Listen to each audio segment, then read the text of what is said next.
My dear friends, I must be honest with you.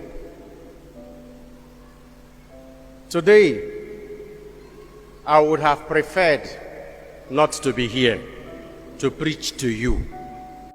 Today, I would have preferred to lock myself up in my chapel before God alone, to weep and to pray. To weep and to pray for my nation, where darkness has descended. To weep and pray for my church that is being stifled out of existence in the world and also in Nigeria. To weep and pray for Deborah, who was killed because she found herself in a part of Nigeria she thought was home, but it wasn't. To weep and to pray for my brother and friend, Bishop Matthew Hassan Kuka, the world-acclaimed voice of the voiceless, who has now become soft target for those same voiceless people who see him as part of their problem rather than as part of the solution. To weep and to pray for the poor, miserable murderers of Deborah, who have been left uneducated and unemployed deliberately so that they can be manipulated, brainwashed, and instrumentalized for political ends by religious bigots and political egoists. To weep and to pray for people who should be leaders, religious leaders,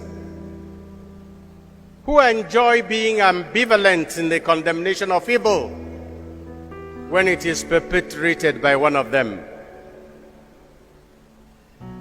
To weep and to pray for our political leaders, under whose watch this nation has crumbled, and they keep looking for whom to blame for the mess in which they have put all of us. I would have preferred not to be standing before you here now to tell you about love. The liturgy of today instructs every Christian and every Christian preacher to reflect on the essence and the meaning of Christianity, the love we should have for one another. But how can you preach love in Nigeria? How can you preach love in a country where violence has become a rule, where hatred and intolerance have become norms rather than exception,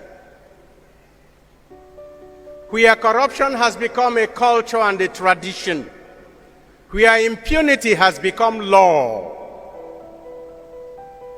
where the government feels so helpless that it is now appealing even to religious leaders to talk to non-state actors so that they will not make this security situation in our country worse. Those were the words of the Vice President of Nigeria while he was speaking to all Catholic bishops of West Africa gathered in a meeting in Abuja. He addressed us 2 Tuesdays ago. And we are wondering how a presidency could publicly admit that they have lost control, that they have left the ground so free and the country so lawless and so stateless that non-state actors now take over the entire country, not only in Sokoto and Kaduna and on the highway between Kaduna and Abuja, or between Abuja and Lokoja and Nsukka, but throughout the country. How can you preach love in Nigeria? In a country where those who want to follow the rule of law are regarded by the rest as weak. How can you preach love in Nigeria? In a country that claims not to have any state religion, but constantly places a religion in an unhealthy advantage over others. How can you preach love in Nigeria, where a few people have collected what belongs to everybody, and they are doing with it whatever they please? How can I tell Nigerian students to love their neighbor, love their country, love their leaders, when their parents have paid their school fees and they are sitting at home? In a country where the ruling party, within a space of less than 2 weeks,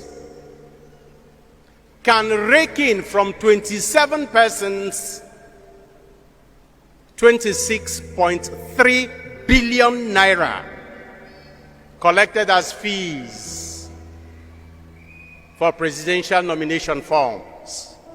And the same ruling party is unable to finance our education properly, such that our teachers are at home and our students are roaming the streets.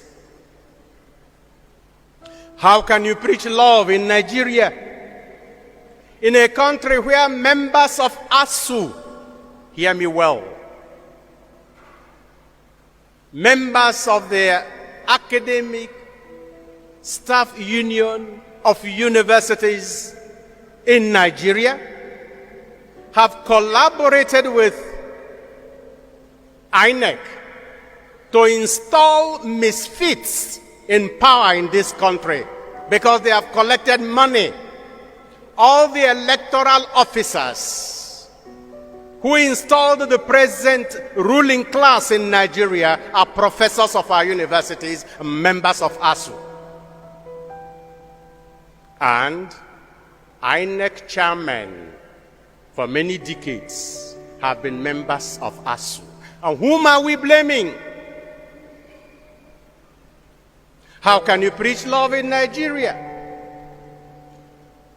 in a country where forgiveness is regarded as weakness? In a country where when you bring the light, you are accused of exposing darkness? In a country where when you love, you are seen as being stupid? I would have preferred to stay at home and weep and pray for this country. But I can't.